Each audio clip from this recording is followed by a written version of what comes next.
Hi, Future Hindsight listeners. One great way you can support our show is by sharing this episode with your friends who you think would enjoy it. We have an easy-to-use tool that makes it really simple to share episodes through email, social media, your group thread, or wherever you share podcasts. And to say thanks, we'll express gratitude to everyone who signs up to share right here on the podcast. This week, we'd like to thank Namita, Amira, Christian, and Kilton. Thank you. We have some other fun perks we'd like to send your way too, including a Future Hindsight button and a Moleskine notebook. Help support the show and get your special link to share at refer.fm/future-hindsight or by following the link in the show notes. Thank you. A few weeks ago, we had a call out for you guys to participate in an audience survey. Thanks so much to all of you who helped us out and took part. We reached our minimum threshold. That's really fantastic news. Thank you. We got some really good feedback on what you like and what you don't like. So, of course, some people thought we don't have enough episodes, and some people thought we have too many. So that made our team chuckle. But seriously, we loved the input and suggestions. Also, we do need more data. The more the merrier and the more accurate. To participate, please go to our show notes and click on the link for the survey there. It will take about 5 minutes to complete it. It's a great free way to support Future Hindsight and all the work we do. We hope you'll take the time to help us out. Thank you so much.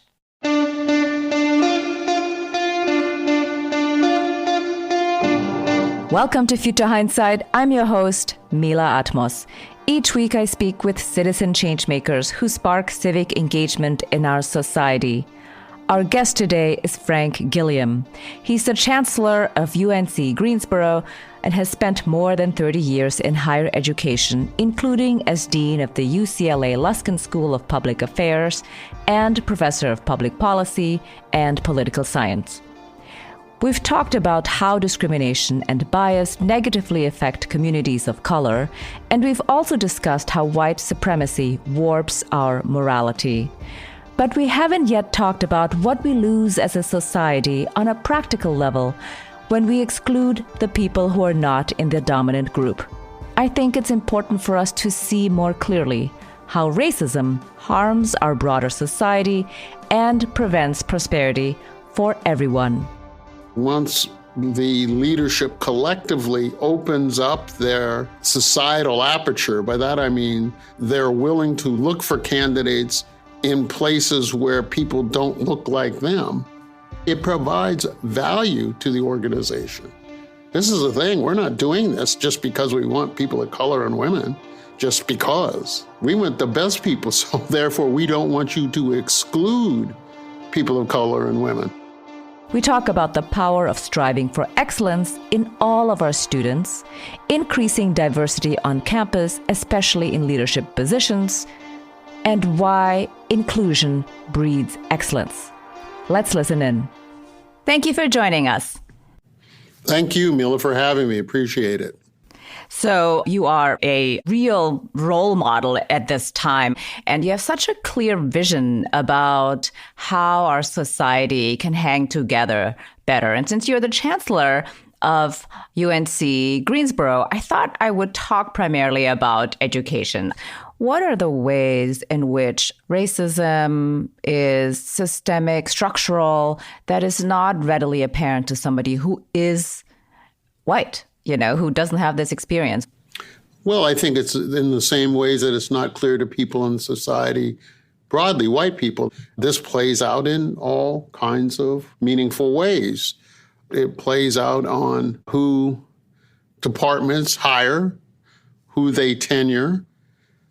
Being excluded from those groups is punitive for people of color, because that's where many of the decisions are made. Actually, what I've discovered is being in the room more commonly results in you being able to prevent harm being done than it does in you actually doing things to advance these issues. I still experience microaggressions. I was on a call with a group of presidents and I said something And nobody said anything. And 5 minutes later, one of the other presidents said the exact same thing. And everybody said, gee, that's a brilliant comment. And I'm thinking to myself, gee, I'm pretty sure I just said that exactly. So even as you ascend, you still confront these things. It wasn't collusion. I don't think they did it intentionally. I think that because they are used to hearing their voices as the dominant voices in the room, it is very difficult to understand the dampening effect that has on inclusive excellence. And so in higher ed, all you have to do is look at the leadership and look at the relationship between the ascension in rank and the color and gender of the people at the top. Yeah, I totally hear you on that. I mean, this is a very common experience for people of color and also of women. Yes, we absolutely. make a comment in a meeting and nobody hears it. And then some white dude makes the same comment and gets applauded, which is just totally infuriating, frankly. But yes, we have that same experience. One of the things that you do on campus is that you have implemented leadership diversity, which speaks directly to what you just said, that, you know, to have representation in these rooms really makes a huge difference. So in what way can universities, higher education be on the forefront of really changing the way that we perceive the world? We have to have all voices at the table. And I think that we are going to have to engage in a more complete and fulsome conversation around these issues. There are people who don't want to see things change or change as rapidly as they are changing. And we need to hear them out. Now, having said that, one of the important points of having people of color and women in positions, not only in positions of decision-making authority, but also in positions in which they typically aren't in decision-making. For example, it's rare to see a woman who is the head of IT. It's rare to see a woman of color who's a scientist who's a dean. It's rare to see a female athletic director. It's not just having them, but it's having them in places they typically, you wouldn't expect to find them. And sometimes people's lived experiences provide wonderful perspective for a decision maker, and particularly for a CEO. Once the leadership collectively opens up their societal aperture, by that I mean they're willing to look for candidates in places where people don't look like them, it provides value to the organization. This is the thing, we're not doing this just because we want people of color and women. Just because. We want the best people, so therefore we don't want you to exclude people of color and women. People assume that the common narrative is that if you have access, opportunity, equity, whatever you want to call it, you must sacrifice excellence. And we are challenging that false dichotomy here at UNC Greensboro. We're the #1 school in the state for social mobility. We are the most diverse school in the 17 University of North Carolina system. And we're the only school for the last 2 years to meet all of the performance metrics or exceed them in the UNC system. So the point being is that you can be inclusive and you can be excellent, and it can help the bottom line. And I think it creates a richer culture at the university and models behavior for our students. It's not easy, don't get me wrong. We didn't just wave a magic wand. You have to be intentional about it. Yeah, it's very impressive what you've achieved at UNC Greensboro. It's so powerful to have such a diverse campus and also to be the #1 campus for social mobility. What does that mean exactly? Just, because that's also conceptual. Well, what it means is that a student who comes here leaves and in the following 5 years ends up having significantly higher socioeconomic status than they did when they came. So think about it the opposite. Assume there's an elite private university in which a student comes from a family where both parents are surgeons, and they go to an elite university. Well, there's only so far the university can take them that they haven't already started from. There's a ceiling effect, right? All we're saying is our students start without many of the built-in advantages that many affluent students come to campus with. Our students are across the board. They come with native intelligence. They come with a willingness to work hard.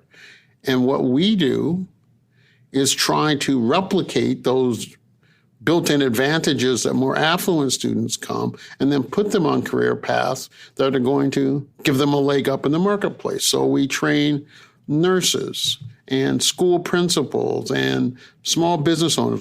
We have strong chemistry and biochemistry, and we have companies like Syngenta and LabCorp where our students are working. Our local healthcare provider, Cone Health, about 13% of their workforce, which is about 14,000 employees, are UNCG graduates. 95% of our students come from North Carolina, and 80% stay in North Carolina when they graduate. So these are kids from small towns and from urban areas who just need a chance.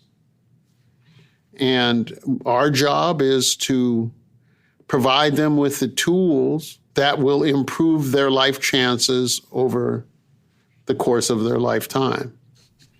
Oh, that's awesome. That's very well explained. In what way has higher education really failed minority groups in this country, and specifically probably Black populations more than others? Oh, wow. That not only is a difficult historical and empirical question, but it's a difficult existential question. It's about being intentional that you're going to truly give people an opportunity to educate themselves, which, interestingly enough, is the way that the society writ large becomes more prosperous. On the other hand, if we look at societies around the world, if we look at authoritarian regimes, for example, what is the first thing they do? They take away education. So when the Americans brought slaves from the western coast of Africa to the United States and they were forced into labor, what was the one thing they didn't want them to do? Learn to read and write. It sounds trite and cliche, but it is true. Knowledge is power. And now increasingly, information is power. Power changes slowly. It just does. And it does not change in a linear fashion. That is, it doesn't just keep progressing. It progresses, it ratchets back, it goes sideways, and then goes forward again. What we continue to find is that being more inclusive benefits everyone. Think about American society in 1950. You had the GI Bill, which allowed a lot of men to go to college, to buy a home, and to receive other benefits. And as historians have shown, that was not implemented equally or equitably.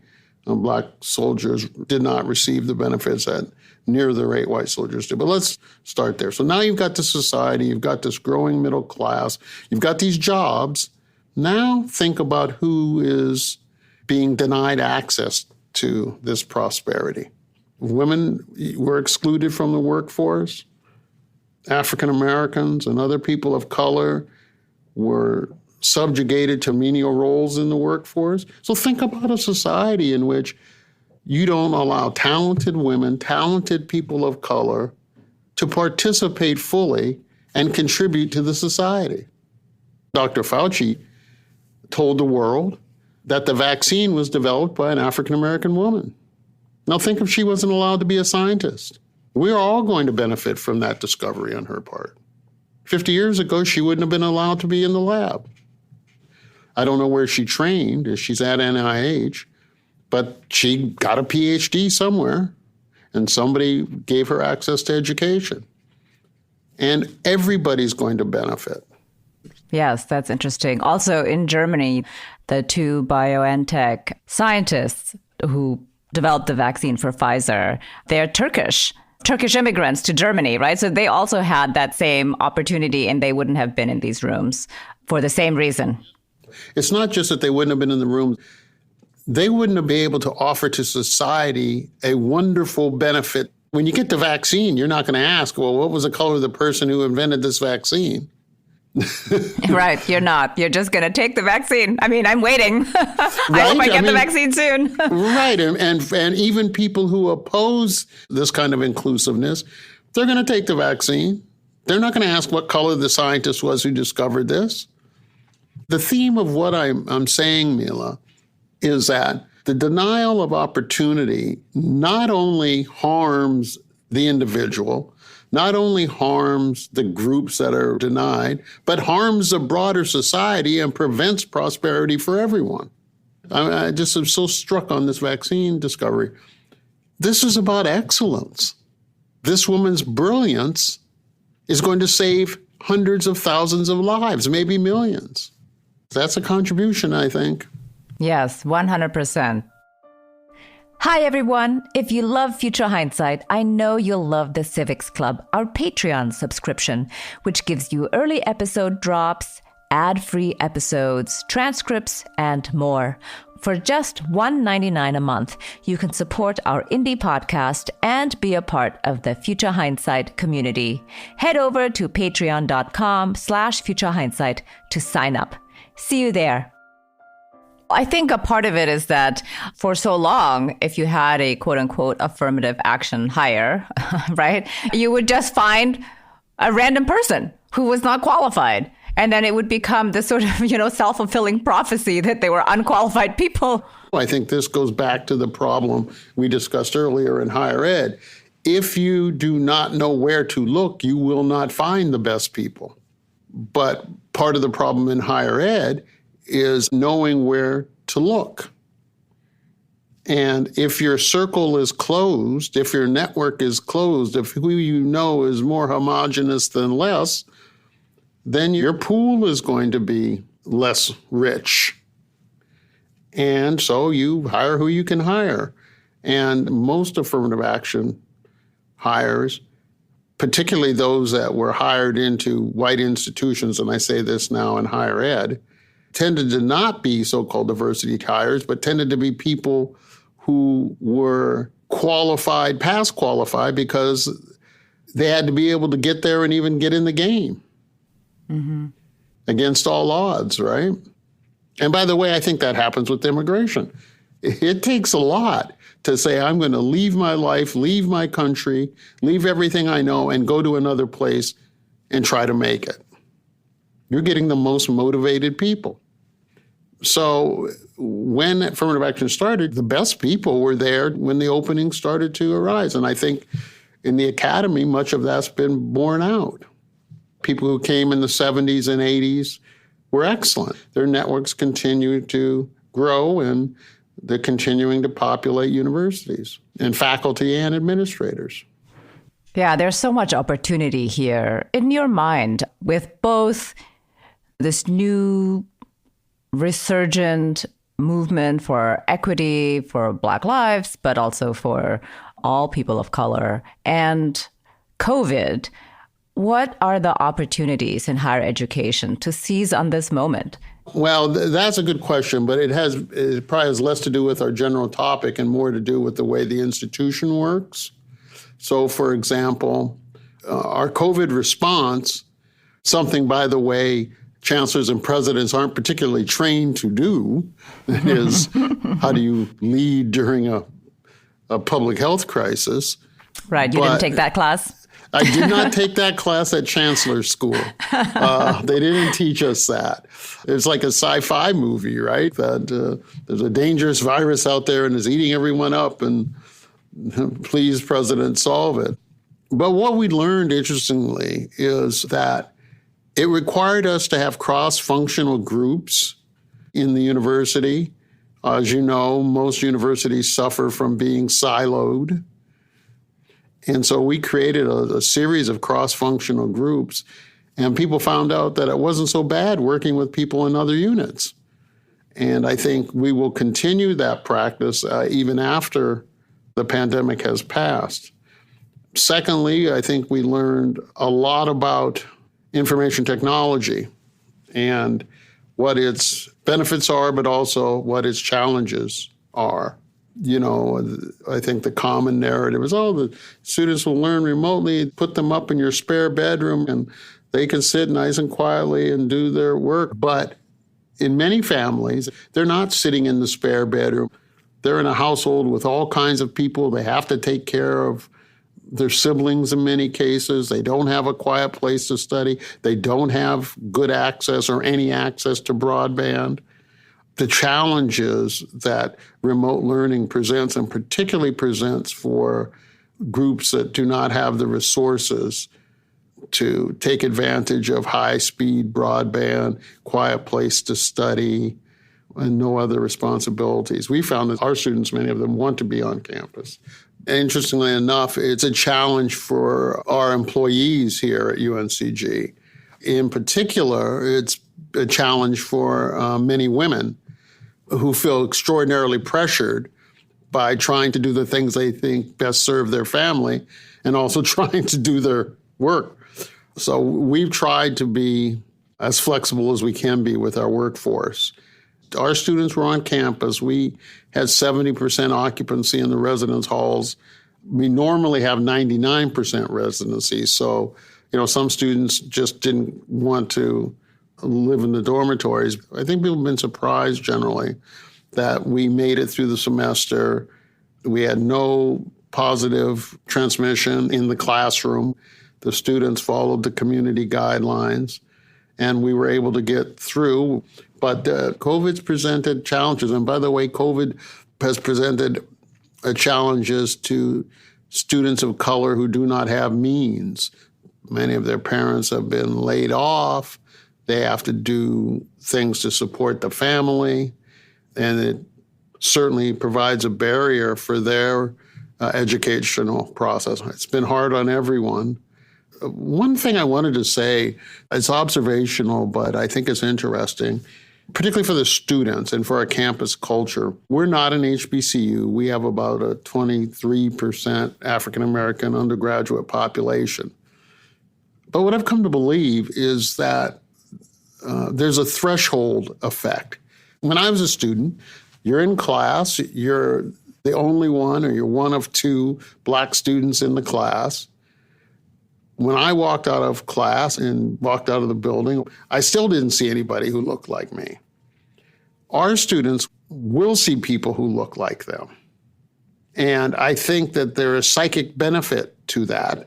Our students, our Black students and our non-Black students, are able to interact and learn from each other and learn about each other, which I think it's all about. You know, when you have a 6 or 7 or 4% African-American student body over a large campus, there's not enough of a threshold to really impact the collective in a way that evokes a conversation about our shared humanity. And, you know, heck, if it's just you and you come out of the class and it's still just you, you're looking for just a safe haven. You're not thinking about much of anything else. So at any rate, it's a pet theory of mine and something that I've observed here on our campus. Yeah, definitely. It's, I think, very different. So I'm originally from Indonesia, and I came here actually as an exchange student. I lived in a very, very super white village in rural Idaho. Anyway, I went to visit San Francisco when I was an exchange student, and I thought, oh my God, there are all these Asian people here. Like, what is this other place? I thought America was like this place that I lived in Idaho. So I think there is a lot to be said about your theory that when you are around people who look like you, not all of them, right? But you feel like, oh, I'm at home. This is safe. You know, this is a good place to be. Yeah, I was in Southern California for 30 years. And when I was in LA, it was great. I could go to these communities and meet people and learn and food, culture. And So I always thought that was terrific. That will come here to the South. It is coming. And you see the signs. And so even in North Carolina, I think a woman from Indonesia would find some comfort. Yes. Well, so I have a question about what everyday people can do. What are two things that an everyday person can do to further equity, to advance anti-racism in higher education? Well, I think one is just be willing to learn and listen about people from other groups. There's all this stuff going on in comedy about Black people, whether or not somebody's cool enough to be invited to the cookout and understand what the cookout means and how it works and all of that. With that sort of levity, get yourself invited to the cookout. In the African-American community, the cookout has several common elements to it. There are certain behaviors that are acceptable and aren't acceptable. If you're not Black, you need to know what some of the unwritten norms are. Yes, you need a guide. Right? And if you were to come to an Indonesian party, I would guide you. Yeah, and you have to be willing to do that. Right. I want to be cool enough to be invited to the Indonesian cookout and learn and see what it's about. This is a way to exemplify or amplify what everyday people can do. Be willing to listen and learn from people who aren't like you. They're not enemies. For better or worse, we're all Americans. And if this country is to heal itself, if this country is to fulfill the promise of the Great American Project, what can an average American do? Get invited to the cookout. And that's a metaphor for a cross-cultural understanding. The second thing I would encourage people to do, there's a book called Caste you've probably heard of. So I would encourage people to read that. So get invited to the cookout and read Caste. That's a great recommendation. I have one last question. Yes. Looking into the future, what makes you hopeful? Just have to believe, Mila. I have to believe there's brighter days ahead. It's not going to be easy. But I think the society in the U.S. has been a bit of a pendulum effect. So one of these days we'll find the equilibrium where we won't have these dramatic changes. But fundamentally, I'm optimistic in people's resiliency and people's desire for a better life. And I think at some point we'll have more people who understand that you can have inclusion and excellence at the same time that in the end elevates everyone. And in higher ed, inclusive excellence elevates the institution. So that makes me hopeful. And the young people make me hopeful. My kids growing up in Southern California, their friends, circles, there are all kinds of people. Heck, in LA, people are so jumbled up. A lot of the kids' friends were mixed with all kinds of different mixes. One parent was Indonesian, the other parent was Mexican or whatever, Right.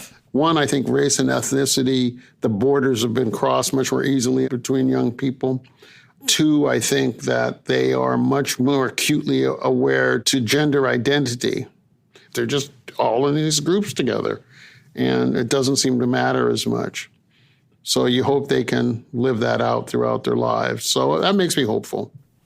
Yeah, that is hopeful. Thank you very much for being on Future Hindsight, and thank you for all of the amazing work that you do. Thank you, Mila. I appreciate it. My favorite part about this interview is that inclusion promotes excellence. Chancellor Gilliam's passionate argument that we're depriving ourselves as a society when we exclude the people who don't look like us, whether that's in the classroom, in academia's higher echelons, in medical research, and even in the C-suite, is so powerful. It's precisely because we want excellence that we don't want to deny anyone the opportunity to participate. I also like what he said about being intentional in truly giving people access to educate themselves, which is how societies become more prosperous. For Chancellor Gilliam, the proof is in the pudding. Under his leadership, not only does UNCG rank number 1 in social mobility for its graduates in North Carolina, it also dramatically increased the number of faculty members of color. And finally, I'd like to reiterate his recommendations. Read Caste by Isabel Wilkerson and get invited to the cookout. Next week, our guest is Dr. Georges Benjamin. He's the executive director of the American Public Health Association. He has deep experience both as a physician and a public health official. We talk about the disparities in health outcomes by race, the negative effects of disproportionate access to health insurance, and recognizing that access to health care as a human right is the foundation of sound public health policy. We all have conscious and unconscious biases. And so we know that racism and discrimination occurs throughout our society. It also occurs within the medical system. We have structural issues that impede the quality of care. I worked at the city hospital. We were a trauma center at the District of Columbia General Hospital. We often have what we call the wallet biopsy.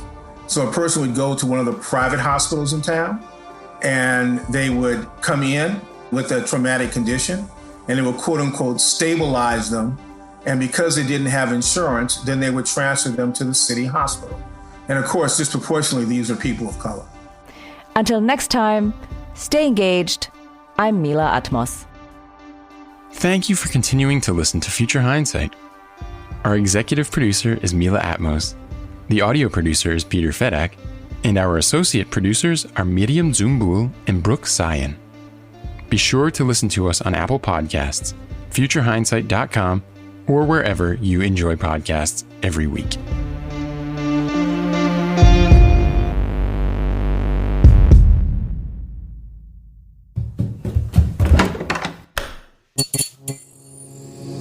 This podcast is part of the Democracy Group.